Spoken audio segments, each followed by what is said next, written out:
Alexander's plan to build his great city began with a verse from Homer's Odyssey.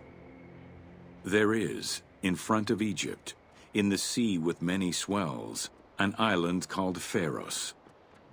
Guided by these clues, Alexander the Great founded his future city at the western end of the Nile Delta.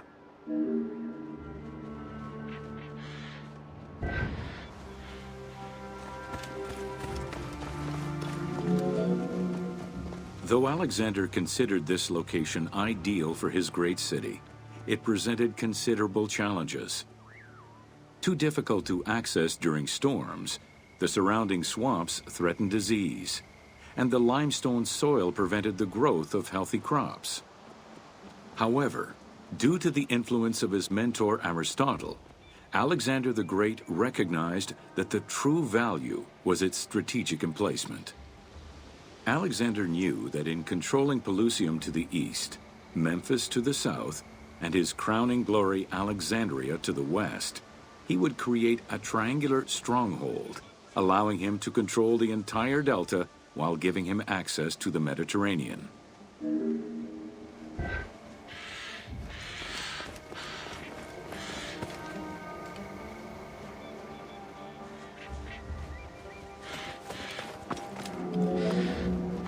The Great Walls of Alexandria had a humble beginning. Lacking chalk to outline the future city's foundations, architects were forced to use flour instead. Clouds of migrating birds swept down and ate the flour, erasing the plans. This prompted Alexander to seek guidance from the oracles, who reassured him that his future city was destined to feed a large population.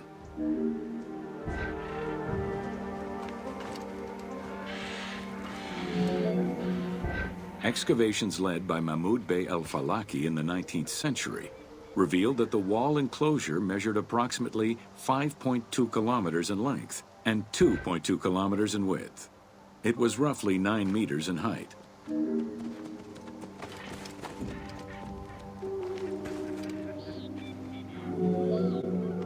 Excavations led by Mahmud Bey el-Falaki in the 19th century revealed that the wall enclosure measured approximately 5.2 kilometers in length and 2.2 kilometers in width. It was roughly 9 meters in height.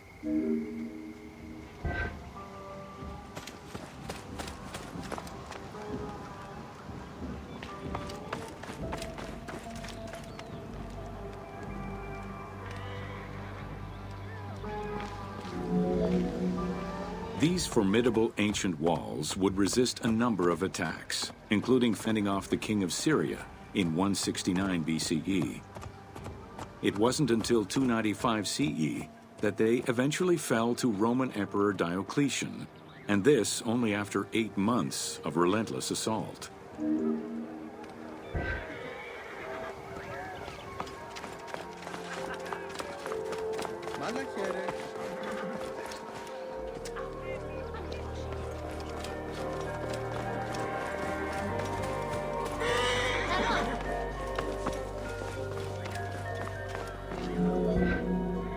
Alexandria's principal architect, Dinocrates, chose a Hippodamian grid plan. The grid maximized functionality, with wide, straight roads and canals running beneath them. Alexander recognized the military value of the city's design. The wide, parallel streets gave him optimal surveillance of the city, while allowing the unobstructed flow of troops.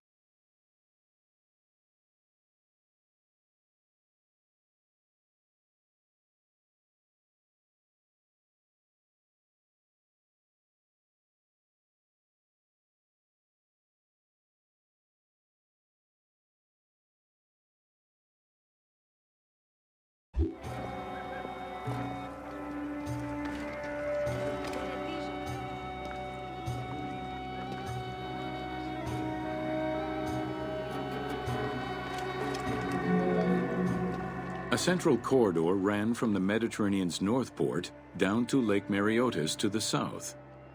This thoroughfare acted as an unobstructed link for commercial trade and travel between the two ports.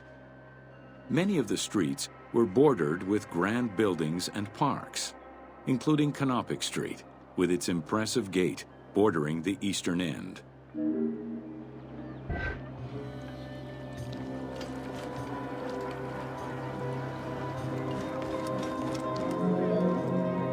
Alexandria was most likely built upon an already existing Egyptian village. Upon its completion, the Egyptians reviled the city, refusing to call it by its founder's name.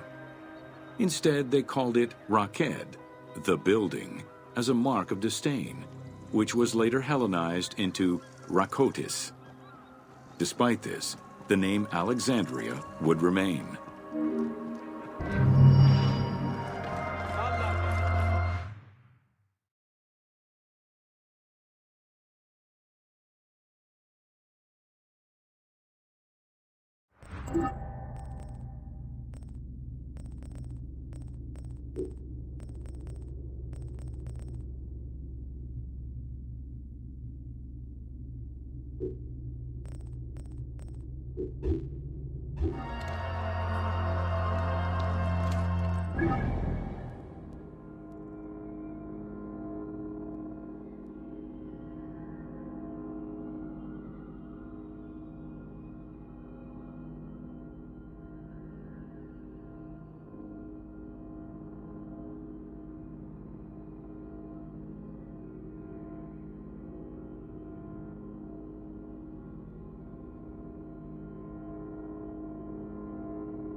Whoa.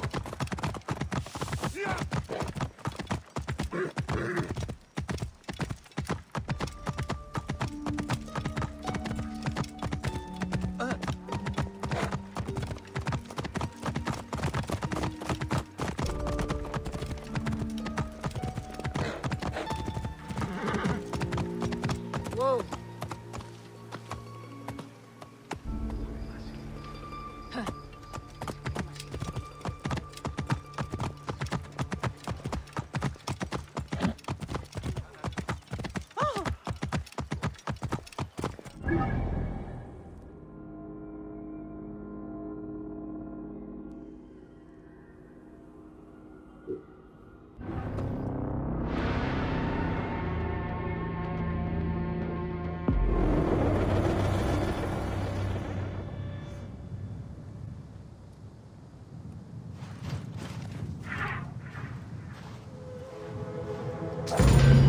Welcome to The Origin of the Pyramid.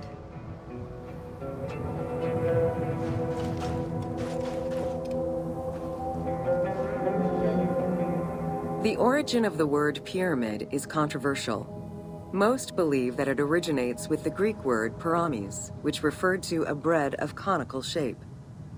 Life and death in ancient Egypt were modeled on the cycle of the sun. The perfect shape of the smooth-faced pyramid became associated with the metaphor of the pharaoh transformed into one of the sun's rays in death. Pyramids represented the Benben, the primordial mound of the Heliopolitan creation myth. These stories permeated every aspect of Egyptian life to a greater or lesser extent.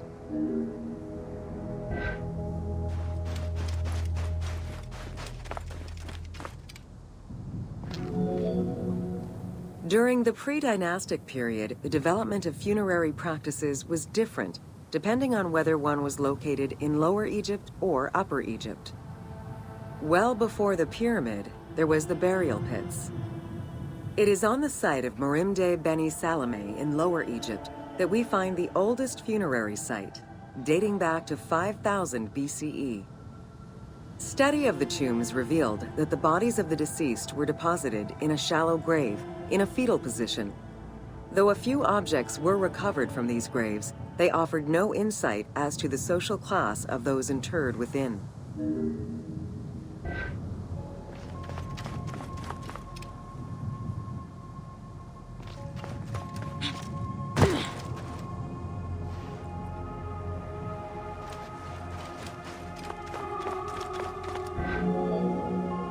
In Upper Egypt, pre-dynastic practices are easier to study, but reveal more complex funerary rites.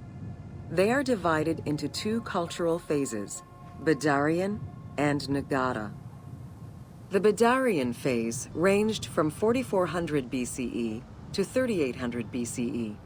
Small necropolises were discovered on the outskirts of villages, revealing the emergence of a funerary cult. The bodies of the deceased were lowered into an oval grave and covered with goat or gazelle skins. Items needed in everyday life were added alongside the body.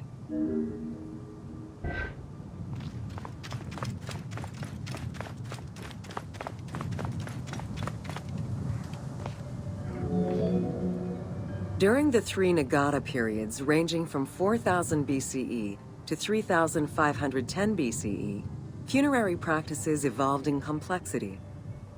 The shape of tombs changed from oval to rectangular, mimicking the homes of the living. The size of the burials increased and funerary items became more stylized and numerous. Tombs gained complexity with masonry, wooden veneers, or raw bricks added to strengthen the structures. In time, socially stratified necropolises emerged. For example, in Hierakonpolis, the elite and commoners had separate necropolises.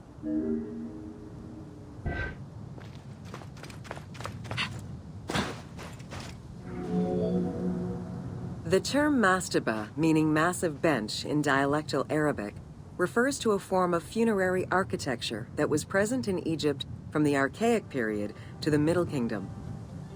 An evolution of the burial pit, mastabas were generally composed of two parts. A structure was built above the ground in the form of a massive rectangle with stepped walls, and a subterranean burial chamber was located underneath. Smaller mastabas often surrounded the much larger tomb of the king. These generally held the remains of the king's relatives and courtiers.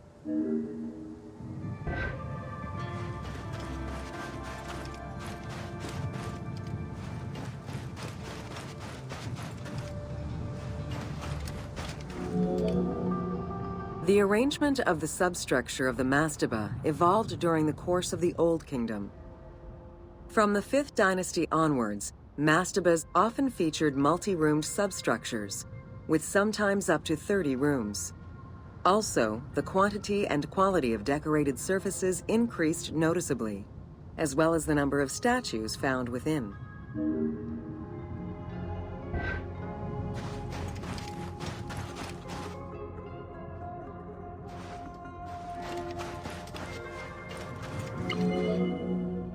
The 6th dynasty would see art used to its utmost. The entire surface of a mastaba would be covered in scenes of daily life, illustrating the prosperity of those lucky enough to comfortably spend eternity near the pyramid of a pharaoh. The best example of this type of mastaba is the tomb of Mereruka in Saqqara.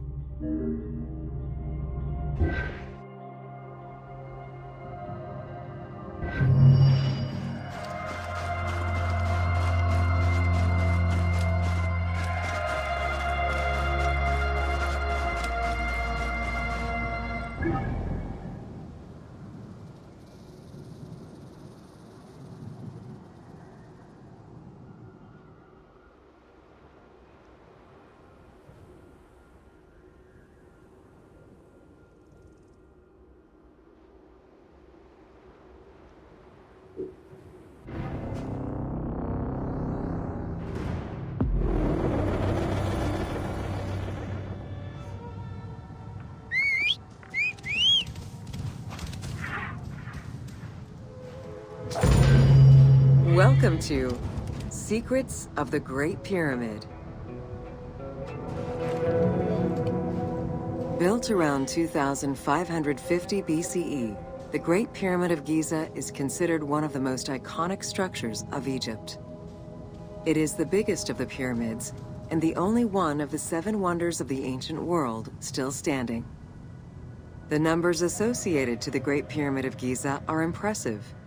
A workforce of over 20,000 people, 6 million tons of stone, and 20 years of construction.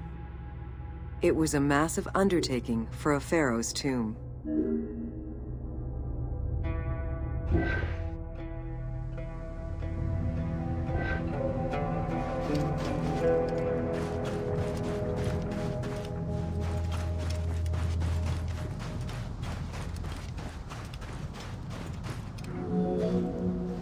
The construction of the Great Pyramid was also a display of power and opulence on the part of Khufu. It is part of the pharaoh's vast funerary complex, which also includes 2 temples, 3 satellite pyramids, a causeway, and a builder's necropolis. We can guess that the intent behind the construction of these monuments was Khufu's way of declaring himself one of the most powerful pharaohs to rule a unified Egypt.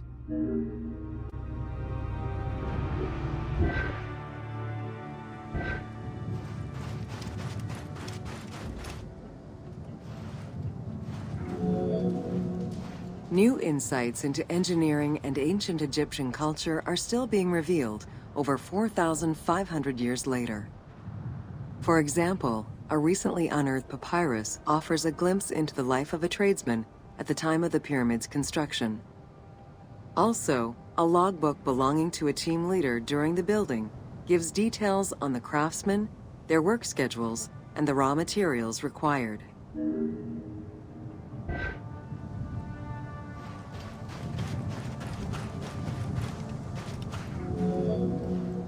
It is interesting to note that by Cleopatra's time, the pyramid's celestial purpose, its construction, and the function of its mysterious inner chambers was already unclear. Today, it is only through dedicated research that we have begun to grasp some of the Great Pyramid's mysteries.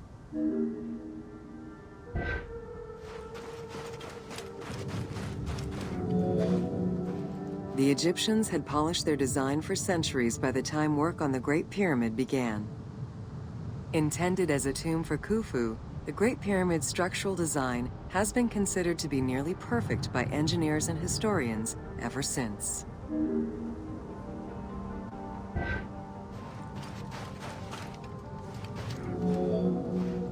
Precisely oriented north-south to the 4 cardinal points of a compass, the length of each side of the Great Pyramid at its base was 230 meters, and its original height was 147 meters.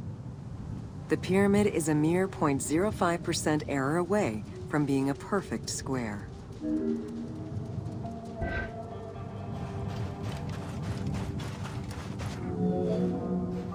In order to achieve the shape of a true pyramid, the design required many considerations in the planning phases as well as precision during execution.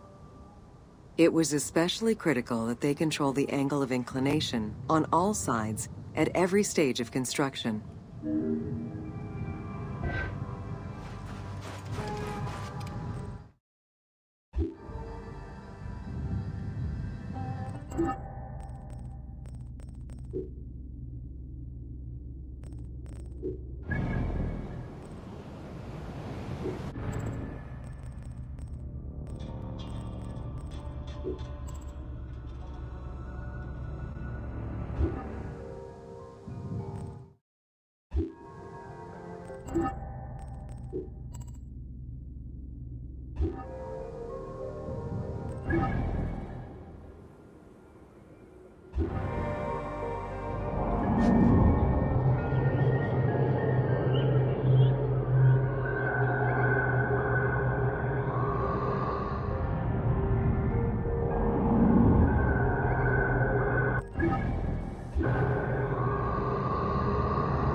Materials for the Great Pyramid consisted of quarried limestone blocks, weighing between 2 to 15 tons each. The methods of moving these blocks into place is still debated by architects and Egyptologists. The precision of its design in an age with only soft metal tools, as well as the enormous scale of its construction, make the Great Pyramid one of the most impressive feats of human engineering.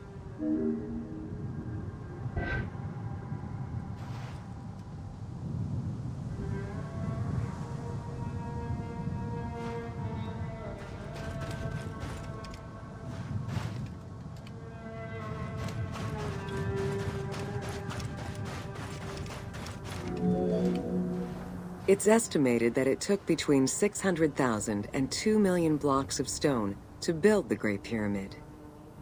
Experts calculate it would have required men to move 12 blocks every hour around the clock for 20 years to place the 2.3 million stones the monument is made of.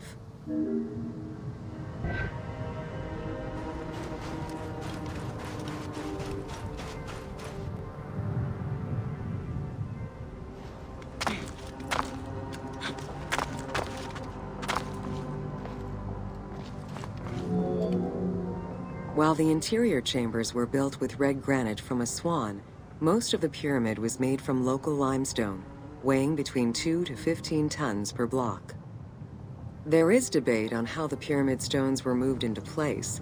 Recent research is exploring the idea that it was built around a large interior ramp.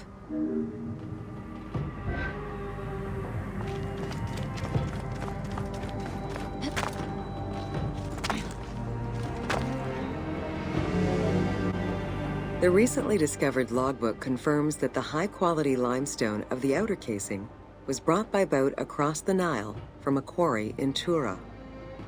Once complete, the smooth white polished stone of the Great Pyramid would have reflected the sunlight like a beacon, earning it the name the Horizon of Khufu.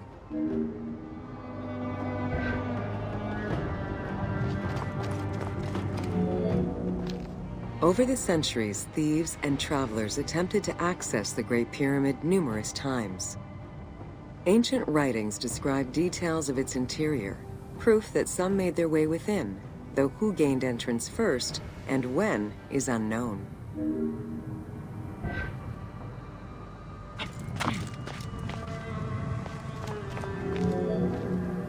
The main entrance of the Great Pyramid is located 17 meters above ground level.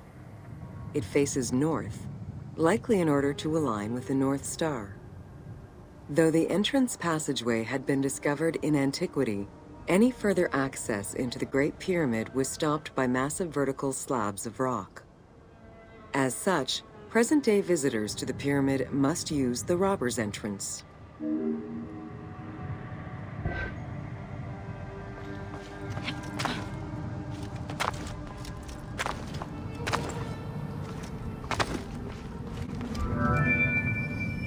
The robber's entrance is reported to have been opened in the 9th century by Caliph al-Mamun. In search of treasure, the Caliph had his men dig their way inside the Great Pyramid. The most likely scenario is that they enlarged a corridor which had been created by tomb robbers during antiquity. As such, this is how the team can justify access to this wonder.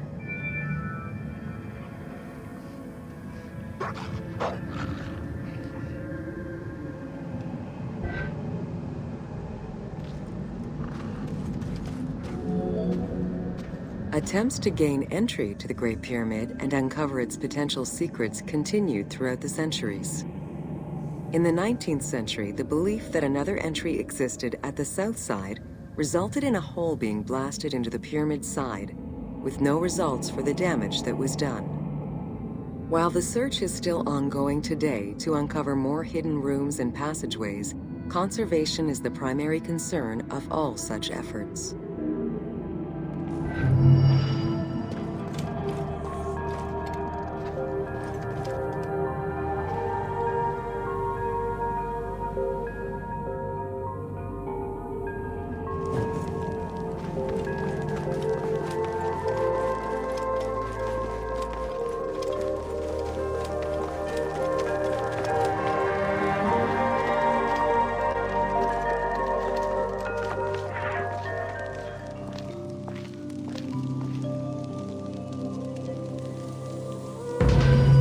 Welcome to the Great Pyramid of Giza, Upper Chambers.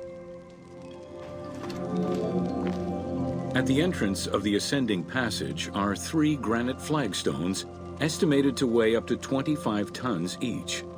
They were used to protect the Great Pyramid from thieves. Undaunted by the granite blocks, the thieves simply dug into the softer limestone around them, thus creating the robber's entrance.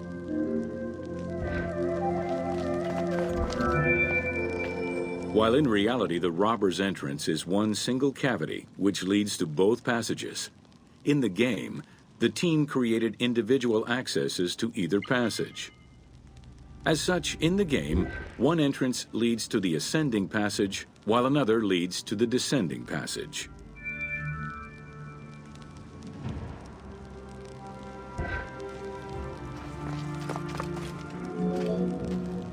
The ascending passageway of the Great Pyramid provides a direct path into the Grand Gallery and is accessed 30 meters from the entrance along the descending corridor.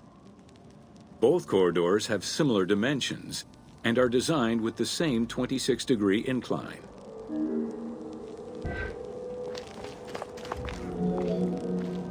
The ascending corridor has smooth masonry on its walls, and the layout includes many trapezoidal stones.